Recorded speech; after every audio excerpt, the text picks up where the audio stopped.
Pai do Senhor, irmãos, dando continuidade aqui à nossa aula em cima do tema da missiologia, nós estamos partindo já para o final desta matéria tão importante que nós estudamos neste mês.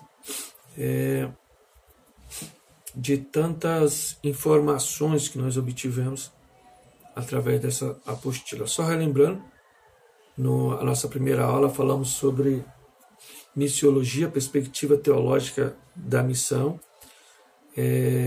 Vemos isto e como isto nasceu no coração de Deus. Toda a obra missiológica já estava planejada no coração de Deus desde a eternidade, isso partiu dele. Nós falamos também sobre definições dos termos, diferença entre missão e missões, evangelismo e cristianização. Nós demos uma palhinha ali para os irmãos sobre este assunto.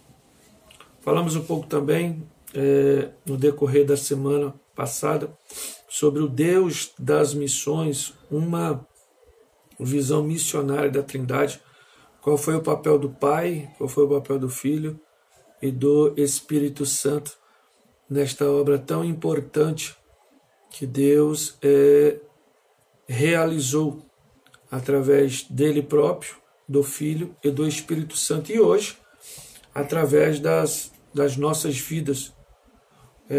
Dentro dessa perspectiva, nós vamos partir para o final agora, falar um pouquinho sobre Bíblia, o livro missionário, e tentar identificar essa perspectiva missionária dentro dos livros da Bíblia, dentro dos 66 livros que a Bíblia contém.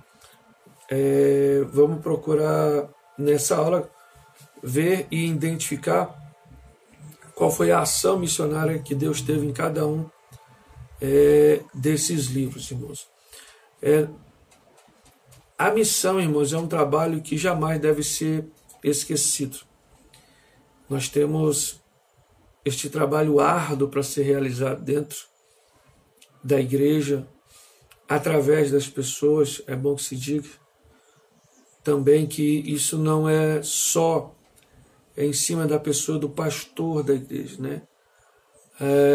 As pessoas às vezes têm essa ideia, essa impressão de que esta responsabilidade está só em cima do pastor, ou quem sabe até do líder da missão da igreja. Isto é uma obra e é um desígnio, irmãos, para que todos os irmãos da igreja venham participar e sejam participantes da obra do Senhor. Nós entendemos que a igreja do Senhor, ela está na terra para fazer e para realizar esta obra com exatidão, tá? Então, vamos dar início, então. Bíblia, na página de número 42, é o último tópico, mas nós vamos ver se a gente consegue terminar todo ele aqui, porque ele é um pouco mais extenso do que os outros tópicos que nós estudamos. Então, Bíblia é um livro missionário, uma perspectiva bíblica de missões. Qual foi o trabalhar de Deus referente à missão em todos os 66 livros que a Bíblia nos apresenta? Como Deus trabalhou nesses livros? Então, capítulo de número 4, Bíblia, o livro missionário, uma perspectiva bíblica de missões.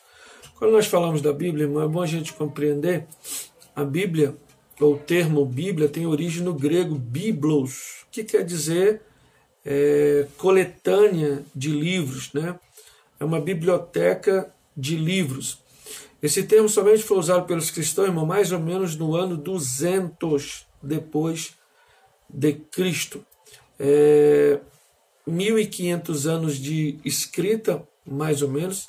Dentro desses 1.500 anos, mais ou menos, porque as datas a gente não pode ser preciso, porque o tempo é muito distante, então ficaria difícil a gente datar algo e posicionar uma data certeira, mas mais ou menos de quantidade também de escritores, mais ou menos 40 escritores. Escrita no aramaico, no grego e no hebraico, a Bíblia hoje é o livro mais vendido da face da terra e, por que não dizer, o mais contestado também, não só por cristãos, não só por ateus e não cristãos também, e até por cristãos também, irmãos, que procuram, de uma certa forma,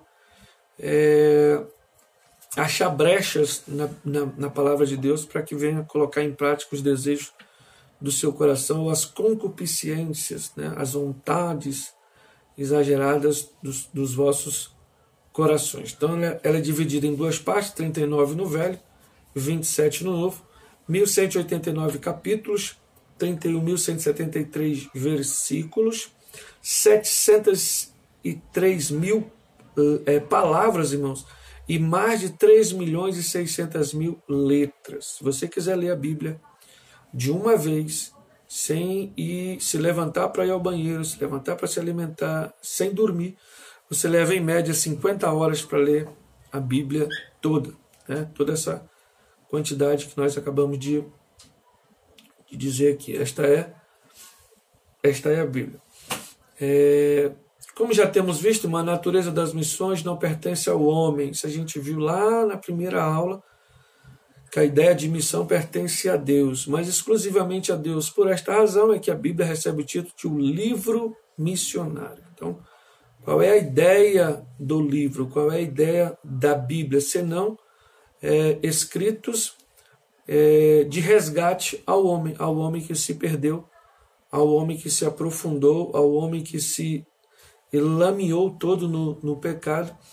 E a Bíblia ela vai tratar justamente desse homem que estava na presença de Deus, saiu da presença de Deus por vontade própria, mas por um plano de Deus, ele tem esse acesso de volta ao Pai, bastando ele receber Jesus como seu único e suficiente Salvador. John Stott ele vai nos deixar algo interessante sobre isso. Sem a Bíblia, a evangelização mundial é impossível. Sem a Bíblia não temos nenhum evangelho para anunciar às nações, nenhuma garantia para ir até elas, nenhuma ideia de como ir e realizar a tarefa e nenhuma esperança de sucesso. Então a Bíblia é a chave, é o segredo, é a porta de contato para com esse Deus, Pai das missões, que através de Jesus realizou as missões no mundo. Então este Deus, este livro nos conecta de volta a Deus. O grau de compromisso da igreja com a evangelização mundial é medida com o grau de sua convicção da autoridade da Bíblia. Qual é o nível de autoridade que você dá para a Bíblia? Se você dá um nível de autoridade excelente, superior, além, você concorda, você está disposto a fazer tudo aquilo e se interessa não só pelo Deus das missões, mas para fazer missões também. Se a tua visão, se a tua convicção sobre a autoridade da Bíblia, ela não chega ao ápice, ela está no meio, ela está bem abaixo, então o teu interesse por missões também vai ser do meio para baixo também, você não se interessa também por fazer missões.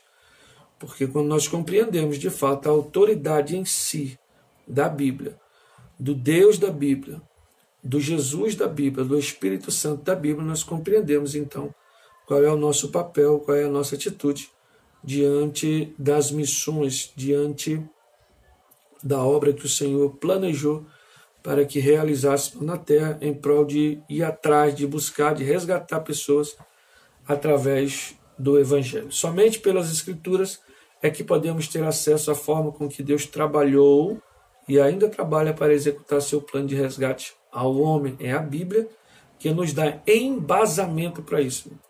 É a Bíblia que nos mostra como fazer, começo, meio e fim.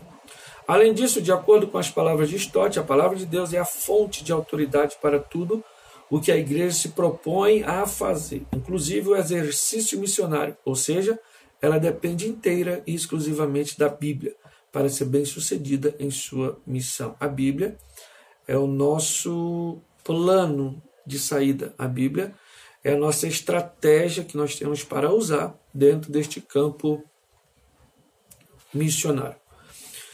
Existem os que negam que o conceito de missões para ser encontrado no Antigo Testamento, alegando a inexistência desse termo nesta parte da Bíblia Sagrada. Entretanto, em uma avaliação cuidadosa e sem preconceitos, é possível perceber a presença do compromisso divino com missões em todas as referências veotestamentárias. Então, quando você olha para o Velho Testamento,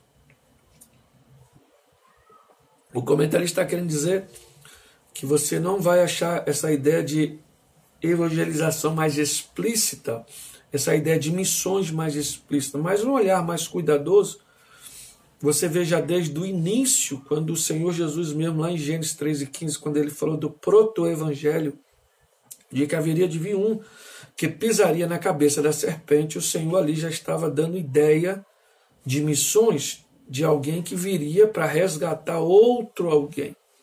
Quando a gente chega em Gênesis capítulo 12, você vê o verso de número 3, Deus falando com Abraão e falando que nele seriam benditas todas as nações da terra, não só o povo de Israel. Isso já é uma demonstração de que Deus estaria aberto ou abriria uma porta de escape, de salvação, não só para o povo de Israel, mas para todos os que viessem até ele, a todos que aceitassem a sua palavra e chegasse até ele. Olhando para o Velho Testamento, você com um olhar mais cuidadoso, você consegue encontrar essas passagens, né? Por exemplo, até Jonas mesmo é um exemplo bem claro a respeito disso, de como Deus o enviou ali na cidade de Nínive e através, né, da pessoa de Deus resgatou aquelas pessoas ali que se arrependeram, né? Mas isso fica mais evidente quando a gente chega no Novo Testamento. Quanto ao Novo Testamento, indubitavelmente há inúmeros registros acerca da obra missionária. Você encontra isso desde o início dos evangelhos. Quando Jesus aparece, ele já aparece fazendo missões, quando ele mesmo já chama para si aqueles 12 homens, 12 discípulos, e ali já monta o seu colégio missionário e começa a explicar para eles no dia a dia, através das suas pregações, ensinamentos, o que eles haveriam de fazer futuramente. Então, principalmente nos evangelhos, a gente olha isso aí com mais destaque. E quando você olha para toda a Bíblia, melhor, para todo o restante do Novo Testamento, isso fica mais evidenciado ainda em Atos dos Apóstolos, como aí de fato mesmo. Atos capítulo 1, verso 8, o Senhor Jesus pede para eles ficarem em Jerusalém até que do alto eles fossem revestidos de poder do Espírito Santo. Isso acontece em Atos capítulo 2. Eles são cheios do Espírito Santo. A partir daí Pedro começa a pregar. 2 mensagens, já são quase 10.000 pessoas. Já começa então aí a igreja dá uma alavancada já com um grande número de cristãos. Já começa a perseguição, mas em meio à perseguição os discípulos conseguem desenvolver essa ideia de missão, de ir atrás, de pregar, de buscar, de falar de Jesus, e você vê que começou em Atos e está aí até os dias de hoje, não parou mais. Certo? Então você vai ver isso aí no Novo Testamento mais abrangente. Missões no Antigo Testamento.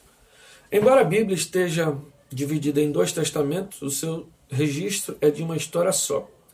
A de Deus, por exemplo, em nenhum momento Jesus anulou ou descredenciou o Antigo Testamento. Pelo contrário, ele o cumpriu e no seu cumprimento, Mateus 5, 17 ao 20. O Antigo Testamento possui o mesmo propósito novo, relatar a respeito de como Deus criou todas as coisas e o meio pela qual ele usa para resgatar o homem perdido. Conforme veremos, cada livro do Antigo Testamento possui uma mensagem e uma forma peculiar de mostrar a ação redentora de Deus. Então ele vai dar uma visão aqui, procurando nos mostrar como que Deus trabalhou e tratou em cada livro da Bíblia, como é que Deus fez essa espécie de missão, ou como ele demonstrou isso dentro da Bíblia no Velho Testamento, certo? Aí nós chegamos então aqui, ele vai destacar o Pentateuco, que são os 5 primeiros livros da Bíblia. Em primeiro lugar, ele vai tratar sobre o livro do Gênesis, do livro do Gênesis, que em hebraico é Bereshit, que significa no princípio. Então, Bereshit é a palavra em hebraico, o Gênesis foi a palavra no grego, que o seu significado é no princípio, criou Deus os céus e a terra. Foi isso que o Senhor fez. Aí ele vai dar um pequeno relato aqui a respeito da criação. Então vamos lá. A criação, a Bíblia nos mostra que a criação é o meio por meio pelo qual Deus tem o direito de governar sobre todos os povos. Então a ideia é, no livro do Gênesis, que Deus criou, então Deus governa este povo que ele mesmo criou. O homem foi feito à imagem e semelhança de Deus. Essa imagem, essa semelhança de Deus, ela foi arranhada, ela foi deteriorada por culpa do homem, por culpa do pecado do homem. Então o homem se afastou de Deus por vontade própria. Dentro dessa vontade própria, nós temos a queda. O pecado trouxe consequências terríveis a toda a criação. Não somente por ele si, mas principalmente porque ele é contrário a Deus, que é eterno e santo. Logo, suas consequências são eternas. A queda do homem trouxe um castigo eterno para o homem. Então, haveria de ter um plano redentor para que trouxesse este homem de volta. Isto vai acontecer já, o Senhor já ali dando uma palavra de esperança à mulher de Adão, Eva, quando ele disse para ela que da semente da mulher haveria um que pisaria a cabeça de Satanás. Isso já é a ideia do proto-evangelho, já anunciando para Jesus lá na frente que ele haveria de vir para trazer salvação. No livro do Gênesis também nós temos a ideia do Abraão como um homem que vai sair, um homem que vai abrir esta porta não só para os judeus, mas para os gentios, porque, mais uma vez, Gênesis capítulo 12, verso 3, a Bíblia vai dizer que através de Abraão, todas as famílias da terra seriam abençoadas. Então, no Gênesis a gente vê a criação deste homem, uma criação perfeita. Foi escolha do homem se colocar contra Deus. Mesmo sendo uma escolha do homem, Deus preparou um redentor, já tem a ideia de um redentor que vai resgatar a humanidade. Ele deixa isso aplicado em Gênesis capítulo 3, verso 15. Lá no capítulo de número 12, ele mostra também através de Abraão, que em Abraão seriam benditas todas as famílias da terra, já dando a ideia de resgate não só ao povo de Israel, mas a todos os povos da terra que aceitasse, logicamente, a palavra que nosso Senhor Jesus ia trazer e depois os discípulos iam disseminar na terra. Podemos citar, irmãos, outros relatos no livro de Gênesis que nos auxiliariam perfeitamente em nossa análise missiológica, mas o que temos elencado até aqui já temos uma ideia do livro do Gênesis, onde tudo começou, como tudo deu início. Livro do Êxodo, irmãos, que no hebraico quer dizer Shemot. No hebraico se chama Shemot e quer dizer estes são os nomes. No hebraico é Shemot. No grego significa êxodo e significa saída, né? Então tem uma pequena diferença aí. Estes são os nomes, quando a gente lê o Shemot no hebraico, quando você pega lá o primeiro capítulo, você vai ver, estes são os nomes. Então é daí que vem a ideia do Shemot. Vamos lá aqui.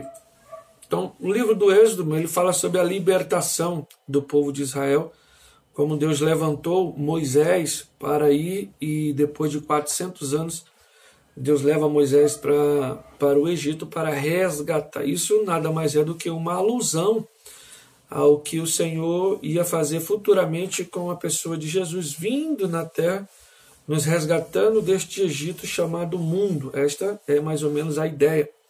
Então, uma ideia de redenção, uma ideia de libertação dentro do livro do Êxodo. Tem 3 apontamentos interessantes, irmãos, aqui, que pode se revelar como o evangelho de Deus dentro do Êxodo. Por exemplo, o Deus que ama um povo escravizado, incapaz de libertar-se a si mesmo. Então, um povo que Deus amava, e este povo não tinha condições de se libertar sozinho, Deus então envia um homem chamado Moisés para resgatar aquele povo. Isso vai acontecer depois lá na frente com a pessoa de Jesus. Um Deus que propõe e executa o plano de redenção. Então Deus não só planejou, como colocou em prática o plano de redenção. Não é como eu e você, que às vezes fazemos muitos planos e não colocamos nada em prática. Não, Deus planejou e colocou em prática o plano de redenção. E ele também, dentro desses 3 apontamentos, é o Deus que leva este povo redimido a um lugar perfeito de comunhão plena. É o que nós pregamos hoje, que o Senhor Jesus há de vir buscar este povo, há de vir buscar a sua igreja, há de arrebatar este povo para ir morar com ele, assim como ele disse lá no Evangelho de João, capítulo de número 14, verso de número 1 em diante, certo? Livro do Levítico. A palavra Levítico no hebraico é Vaikrar no hebraico, e significa ele convocou. Se você olhar lá, você vai ver que no início do texto o Senhor está falando com Moisés para que Moisés convoque. Então ele convocou, ou melhor, que Deus convoca Moisés. Então ele convocou, ele aqui é o Senhor, ele convocou Moisés. Tem algo interessante aqui no livro do Levítico. A palavra sangue aparece no livro de Levítico mais de 85 vezes. Né? Se você pegar o livro de Levítico e dobrar ele assim, pode ser que saia algumas gotas de sangue ali. A palavra sacrifício aparece 83 vezes.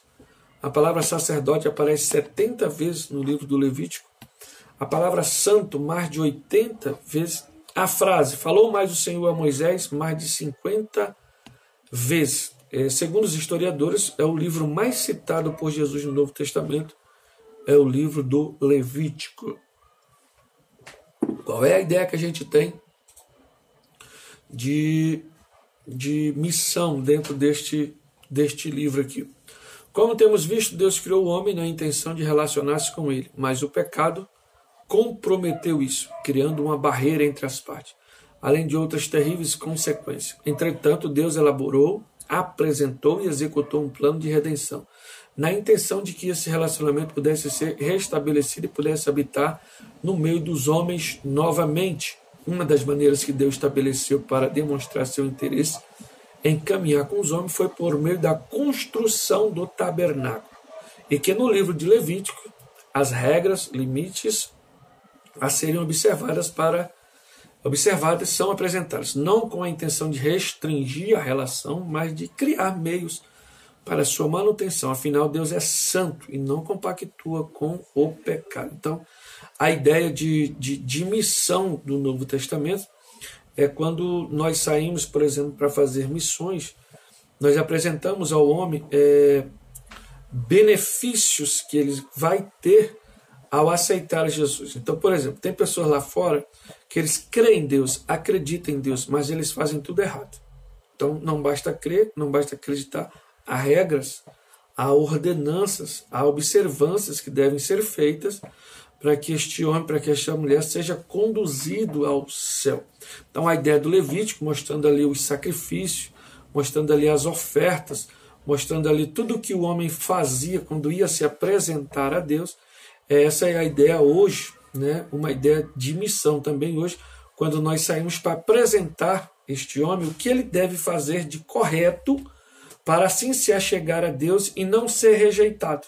Por exemplo, como alguns homens que levavam suas ofertas e eram rejeitados, porque eram ofertas defeituosas. Então, o homem, quando chega sem saber compreender quem é este Deus que ele serve, sem saber como obedecer, é uma oferta defeituosa, e Deus não recebe essa oferta. Então, nosso papel hoje é conduzir essas pessoas e ensinar essas pessoas a como ofertar a Deus o seu corpo, o seu sacrifício vivo, em obediência à palavra de Deus, e assim ser recebido, não ser rejeitado por ele. Essa é a ideia do livro do Levítico. Livro de Números, que no hebraico significa Bemidbar, demudo, Bemidbar, que quer dizer no deserto. Você pega lá a primeira frase lá do livro, você vai ver no deserto. Essa é o significado da palavra no hebraico. Bemidbar.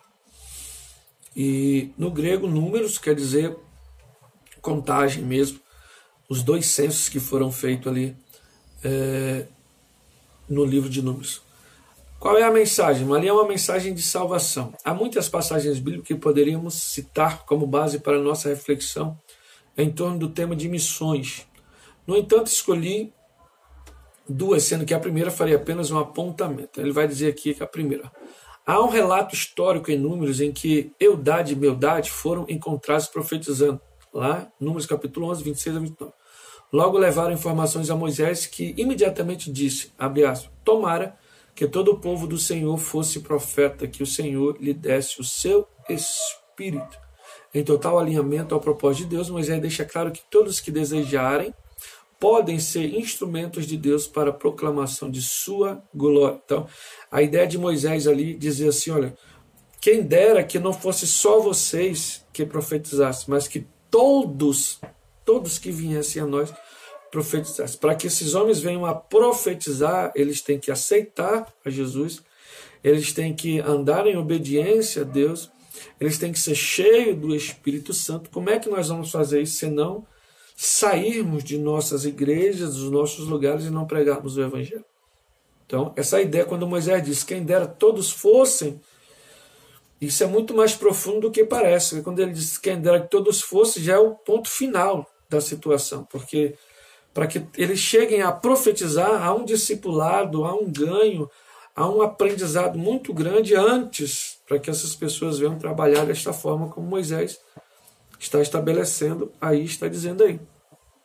Outro fator interessante, irmãos, é preciso notar também o que aconteceu ali em Números a respeito da serpente que foi levantada ali, que prefiguraria Jesus lá na frente. É preciso notar as seguintes verdades. Tanto a ordem como a promessa se deu diante do arrependimento e da confissão do povo. Então, a ideia não era só olhar para a serpente. A ideia era de olhar, né, e se arrepender. É uma confissão, né? Olhar e se arrepender. Então, quando a gente olha para o sacrifício de Jesus, não é só dizer que crê, como muita gente diz hoje. Não, mas eu creio em Deus, eu não mato, eu não roubo, eu não... Não é isso. Olhar para Jesus e dizer que crê, até os demônios crê. Até o diabo crê. Agora, entre crer e obedecer, há uma distância muito grande, há uma distância muito longa de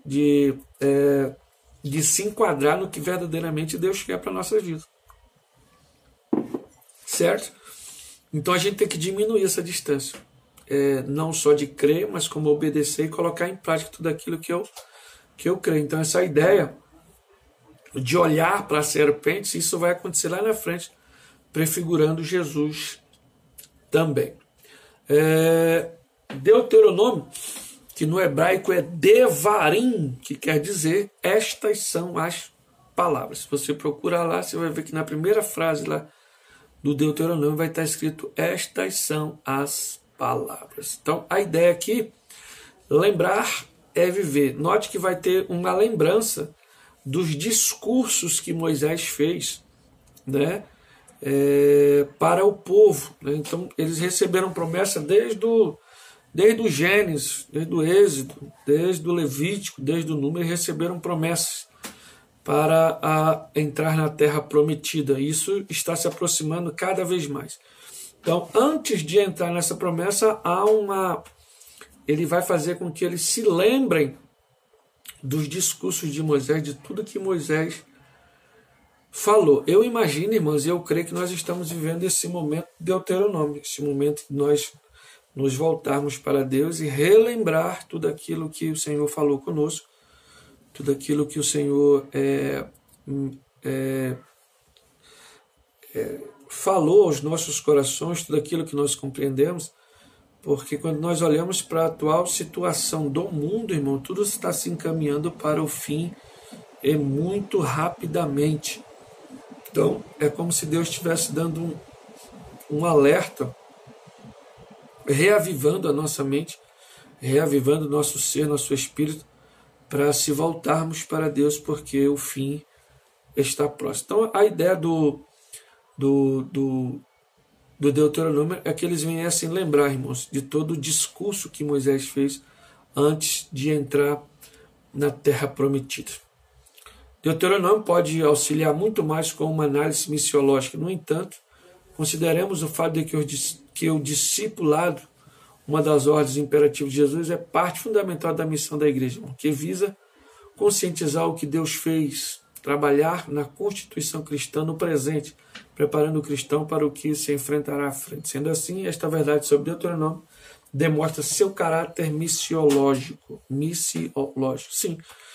Quando nós relembramos, como o povo de Israel relembrou o que o Senhor tinha prometido para eles, isso com certeza fez com que, não dá para dizer todos, mas uma grande maioria, se voltasse mais temente para Deus sobre a realidade que já se viria a acontecer com eles na entrada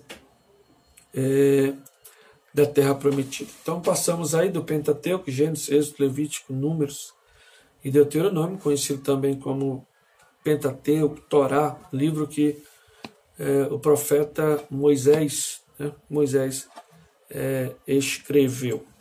Vamos lá, missões nos livros históricos. Como é que a gente vai identificar ali? Missões nos livros históricos. Essa parte das escrituras, chamada de livros históricos, é formada pelos seguintes livros: Josué, Juízes, Ruth, 1º e 2º Samuel, 1º e 2º Reis, Esdras, Neemias e Esther. Em todos estes livros é possível encontrar lições que se encontram em todas as demais partes da Bíblia, inclusive no que tange a missões. Como o espaço é pequeno, irmãos, aqui como o escritor vai dizer, nós vamos tratar apenas de 4 livros aqui: Josué, Juízes, Ruth e Esther. Só dentro desses 4 livros é que nós vamos nos aprofundar um pouquinho mais, devido ao espaço que nós temos aqui. Josué assumiu a liderança do povo, recebendo a grande incumbência de introduzi-lo na terra prometida, com 2 grandes desafios: enfrentar as oposições desta terra, levar o povo a permanecer fiel a Deus e sua lei, mesmo em uma terra idólatra e pagã. Este é o principal e grande relato deste livro. Então, Josué ele fica no lugar de Moisés, por apontamento de Deus, pelo que Josué fez no decorrer dos anos que serviu Moisés. Deus achou nele e viu nele condições para que fosse colocado no cargo, e assim ele foi colocado e batalhou muito com aquele povo, mesmo numa terra idólatra, para que aquele povo permanecesse firme. E isto vai acontecer enquanto Josué está vivo, né? Josué, um grande conquistador de batalhas, um grande homem à frente do seu povo, né, que Deus colocou. Ele consegue liderar o povo enquanto está vivo nos caminhos corretos. Ruth e Esther, o livro de Juízes, se propõe a narrar a história daqueles que receberam o título de juízes bíblicos, que receberam a incumbência de liderar Israel por determinado tempo, guerreando contra os inimigos de Israel e orientando o povo nas questões básicas e complexas da vida. O livro de Ruth conta-nos uma história que se deu nos dias em que os juízes julgavam o povo de Israel. Esta história é o registro de como Ruth, uma moabita, aceitou o Deus do israelita, depois de ter sido esgotada em todas as esferas, decidindo então seguir sua sogra, Noemi, como ela encontrava-se viúva. Essa decisão passou também pela escolha de servir ao Deus de Israel, e quando encontrou-se com Boaz, que a tomou por esposa. Finalmente, o livro de Esther é o relato de uma judia que estava entre os deportados, que tornou-se rainha da Pérsia. Então, voltando aqui, vamos falar um pouquinho sobre o livro aqui de Josué. Então, uma terra a ser conquistada. Então, três grandes lições aqui desta situação. Número 1, a presença de Deus acompanha aqueles que avançam em direção ao seu reino de acordo com sua vontade. Então a presença de Deus ela vai estar sempre, irmãos, acompanhando e auxiliando aqueles que andam em obediência a Deus. Isso não quer dizer que não vai acontecer coisas difíceis conosco, ou até mesmo que não vamos passar por situações desfavoráveis. O fato de Deus estar nos acompanhando quer dizer que quando essas coisas acontecerem, o Senhor vai estar ali pronto para nos resgatar e nos guardar. 2. Todas as vitórias verdadeiras do reino de Deus são alcançadas com as bênçãos das nações. 3. O terceiro e grande princípio ensinado por Josué com relação à missão de Deus é a alocação. O povo tinha e sabia como se locomover, como chegar, como se estabelecer e permanecer nos lugares que Deus havia preparado para eles. A soberania de Deus em favor do seu povo. Inicialmente, algo que esses livros têm de semelhança é que todos eles apontam para a abertura do conceito e em parte dos princípios do reino de Deus aos gentios. Foi sempre, desde a eternidade, desejo do Senhor abençoar todas as nações, não só o povo de Israel. Em Juízes encontramos o intento de Deus em dominar sobre seu povo como forma de manifestar sua bondade e seu amor, além da ação do Espírito do Senhor no sentido de alcançar outras nações. Sempre foi desejo do Senhor alcançar, não só o povo de Israel. No livro de Ruth podemos encontrar uma gentia que foi introduzida no povo de Deus, recebendo seu favor. Uma clara demonstração da obra graciosa de Deus em salvar pessoas de todas as nações indistintamente. Então, Ruth, o livro de Ruth, é uma prova de que Deus está aberto e apto a receber a todos quanto vim à sua presença. A Bíblia diz: vinde a mim todos que estáis cansados e oprimidos, e eu vos aliviarei. Tomai o meu jugo e aprendei de mim, que sou manso e humilde de coração. Então, todos que estão sobrecarregados, todos que estão precisando, querendo, sentindo esta falta, esta necessidade de querer mais, de querer preencher a sua alma com algo de bom, essa pessoa, quando vem até Deus, Deus o preenche, Deus o totaliza, Deus o chama, o estabelece e coloca ele para fazer e para trabalhar na sua obra, com certeza. Sendo assim, encontramos em Ruth uma moabita enviada para o meio de Israel, enquanto que em Esté encontramos uma judia enviada para o meio dos gentios. Realmente Deus está trabalhando para resgatar homens de todas as nações. Então Ruth, uma gentia que estava no meio dos judeus, foi alcançada. E nós temos Esté, que estava em meio aos gentios, que também foi alcançada. Aonde tiver um coração desejoso, Deus não vai deixar para trás. Deixa eu ver se eu recordo aqui. Em Salmos, de número 52, se não me falha a memória.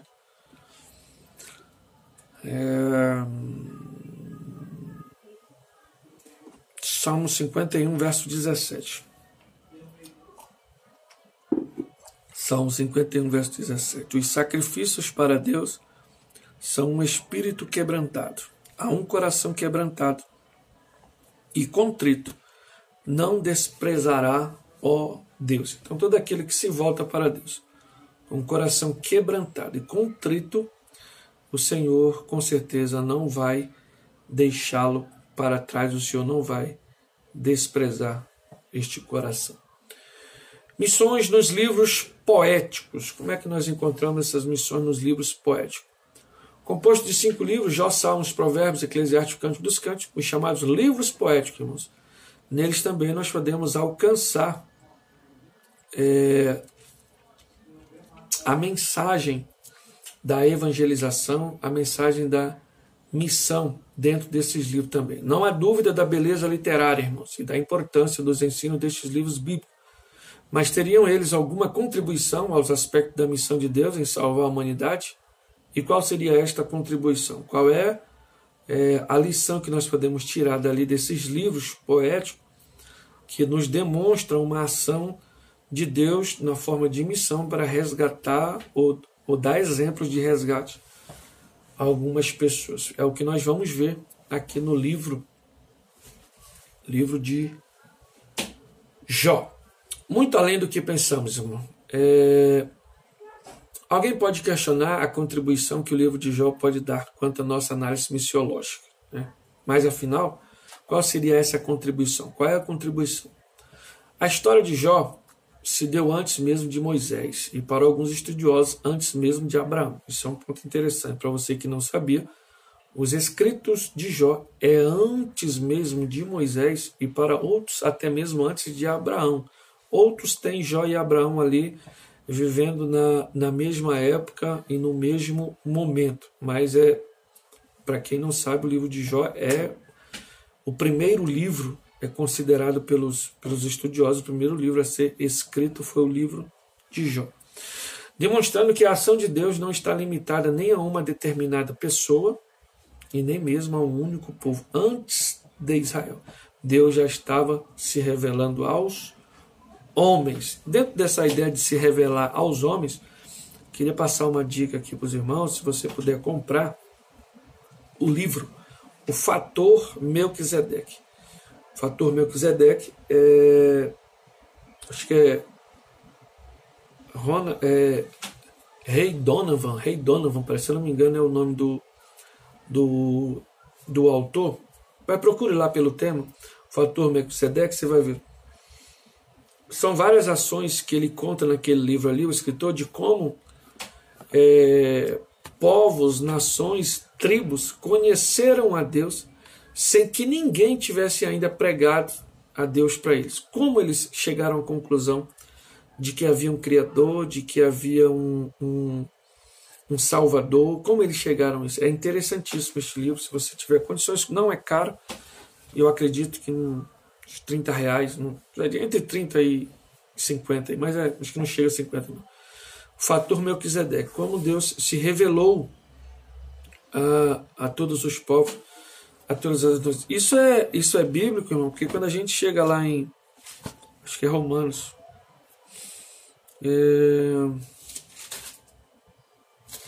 Romanos capítulo 1, verso 18.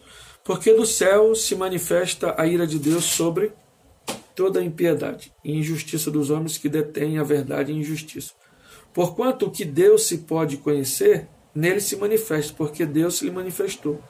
Porque as suas coisas invisíveis, desde a criação do mundo, tanto o seu eterno poder como a sua divindade, se entendem e claramente se vê pelas coisas que são criadas, para que eles fiquem inexcusáveis. Então, tudo o que Deus fez, irmão, já é uma prova de revelação que Deus está dando para os homens. Então, quando o homem olha para toda a criação com um coração humilde, com um coração quebrantado, Deus se revela para essas pessoas e eles compreendem, então, este Deus criador de todas as coisas. Mas quando o olhar da pessoa é um olhar altivo, um olhar soberbo, ele jamais vai conseguir compreender a ideia da criação ou a ideia de Deus sobre tudo que foi criado. Então ele não, de fato, ele não vai conseguir compreender isso. Então quando a gente olha para a história de Jó, a gente vê ali como Deus tratou com Jó antes de tudo, irmãos. Então já dando a ideia já que antes de Deus, para alguns estudiosos, chamar Abraão, para antes de Deus constituir Moisés, antes de tudo isso, Deus já estava trabalhando para resgatar a humanidade, e isso a gente vê visivelmente na pessoa de Jó. Quando você lê o livro de Jó, ele diz que ele já sacrificava, que ele já adorava, que ele já pedia perdão ao Deus Todo-Poderoso, né? Então Deus já tinha se manifestado a ele de alguma forma, nós não sabemos, mas acreditamos, como Romanos vai escrever, pelas coisas que foram criadas, né? Quem sabe essa foi a revelação que Jó teve da pessoa de Deus. Salmos é gigantesco, né, irmãos, os ensinamentos que nós temos ali e como que Deus se apresentou em todos os 150 salmos ali. O Senhor é apresentado neste livro como aquele que deseja salvar as nações. Isto a gente vê, por exemplo, tem lá o Salmo de número 2, o 9, o 18, 22, 33, 45, 46, 47, 48, 49, 57, 65, 67, 68, 72, 76, 77, 79, 82, 83, 86, 87, 94, 95, 96, 97, 98, 99, 100, 102, 103, 105, 108, 114, 117, 118, 126, 138, 139, 144, 145, 146, 150. Então, do Salmo 2 até o Salmo 150, você vê a ação de Deus fazendo referência às nações. E quando fala nações, não é só o povo de Israel, já é um alcance. Todas as nações da terra glorificariam a Deus. Bendita as nações cujo Deus, bendita a nação cujo Deus é o Senhor. Então, assim, não dá tempo da gente explorar isso aqui, mas você vai ver que no livro de Salmo ele vai deixar isso bem claro, que Deus queria não só o povo de Israel, mas todas as nações da terra. Provérbios, qual é a ideia que nós temos ali de provérbio? Se queremos encontrar a essência missiológica no livro de Provérbios, temos que partir do princípio que no Antigo Testamento Israel tinha o dever de obedecer à lei de Deus. Em consequência disso, desfrutar das bênçãos do Senhor, atraindo assim as nações para conhecer o Senhor. Quando a gente lê o livro dos Provérbios, são conselhos práticos e diários para a gente manter a nossa vida em santidade a Deus.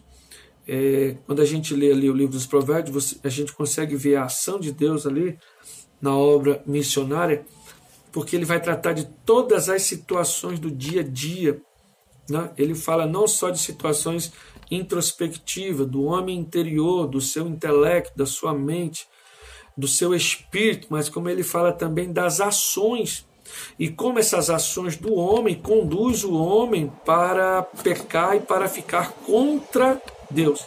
Ora, a missão de Deus, através das nossas vidas, é levar uma palavra para esses homens e identificar este problema na vida dos homens e dentro do livro de Provérbios mesmo mostrar como nós devemos andar, como deve ser o nosso proceder dentro da vida cristã, de como ter uma vida santa e abnegada em obediência a Deus. Então o provérbio deixa muito bem claro isto. Eclesiastes é um pouco também interessante, melhor, não um pouco, não muito interessante também, o que o pregador ele vai fazer aqui, como ele apresenta a vida das pessoas, e essa é uma forma da gente pregar também, quando a gente apresenta a brevidade da vida, de como tudo pode desaparecer como uma névoa, de como tudo pode ir-se embora como algo tão rápido e passageiro, e ele vai demonstrar que isto é a nossa vida. Então, como é que a gente consegue compreender esta ideia de missão ali no livro? É Deus nos alertando no livro do Eclesiastes a prestarmos atenção do que nós estamos fazendo, não deixarmos para amanhã o que podemos fazer hoje, decisões importantíssimas a respeito de nossas vidas, ainda mais depois que partimos, têm que ser tomadas hoje, agora, nesse exato momento. Então, a ideia do livro do Eclesiastes que é qual é a intenção da minha vida e da tua vida? Nós estamos passando aqui por esta vida para quê? Porque para onde vamos? Qual é o destino que vamos tomar? Então, eu entendo a ideia da missão dentro desta palavra, porque é justamente a palavra que nós pregamos hoje para as pessoas não deixarem para amanhã, não tomarem decisões importantíssimas que dizem respeito à sua vida, à sua alma, não para amanhã. Isso tem que ser definido hoje. O livro do Eclesiastes vai deixar isso muito bem claro. Cantares de Salomão já é um pouco mais complicado, irmãos, porque tem algumas interpretações, então quando a gente conseguir compreender ali, mas como o próprio escritor aqui, irmãos, deixou aqui, qual seria a contribuição de Cantares a uma análise missiológica, irmãos?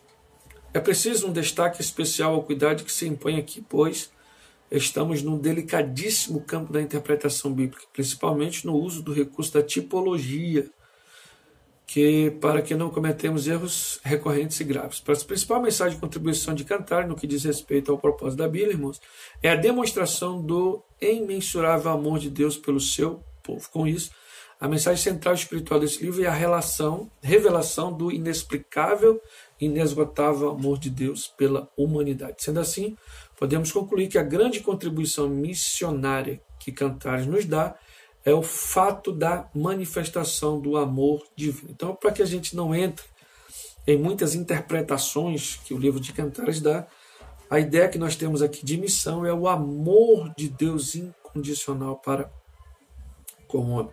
João 3,16, porque Deus amou o mundo de tal. Esse tal aí é que faz toda a diferença, irmãos. De tal maneira. Então não tem amor. Alguém vai dizer assim, o amor verdadeiro é amor de mãe, o amor maior é um amor excelentíssimo. Mas comparado a Deus é nada, porque o amor de mãe, a mãe ela dá a vida dela pelo filho dela. Agora uma mãe dá a sua vida pelo filho da outra mãe, aí já é outra história, já é outros questionamentos. Então, por aí você já entende que o amor de Deus é de tal maneira, não tem comparação. Então fica aí essa ideia do livro de Cantares, do amor, que é o amor que nós devemos ter para pregar o Evangelho, irmãos. Levar uma palavra de bênção, de vitória, de paz, de alegria, de gozo, né? E, logicamente, quando a pessoa aceita Jesus, a gente vai mostrar para ela as negativas do que é sair da presença do Senhor e até mesmo morrer sem a presença do Senhor, né? E até mesmo daquelas pessoas que dizem, não quero o Evangelho, não quero, e o que vai acontecer comigo? Aí a gente entra e explica para essas pessoas o que vai acontecer com essas pessoas.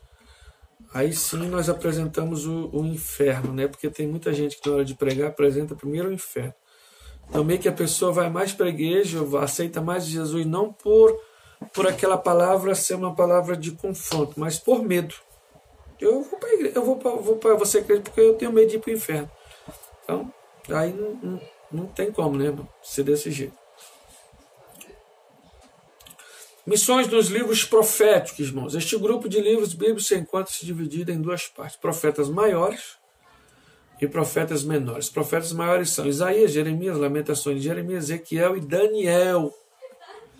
Profetas menores são Oséias, Joel, Amós, Obadias, Jonas, Miqueias, Naum, Abacuque, Sofonias, Ageu, Zacarias e Malaquias. É interessante, só uma notinha de rodapé. Daniel, ele tem 12 capítulos, está entre os profetas maiores. Oséias tem 13 capítulos e está entre os profetas menores. A ideia de profeta maior é pela quantidade de livros, pela quantidade do livro que foi escrito. No caso, Isaías, por exemplo, 66. Então, pela quantidade. Então, se você vê, Oséias tem 13 e está entre os profetas menores. Daniel tem 12 e está entre os profetas maiores. Por que essa diferença? Pelos escritos de Daniel, que não dizem respeito só à sua época, mas o futuro, né? O futuro ainda que ainda irá acontecer. Então, por isso da importância de Daniel estar entre os profetas maiores e Oséias não mais e nem menos importante, importantíssimo também, mas pelo que ele escreveu e para a sua época, ele ficou entre os profetas menores. A ideia de profeta significa chamar, anunciar. Profeta é a voz de Deus entre nós. O profeta é Deus usando a boca de um homem para falar com o seu povo, para corrigir o seu povo. Certo? Vamos aqui.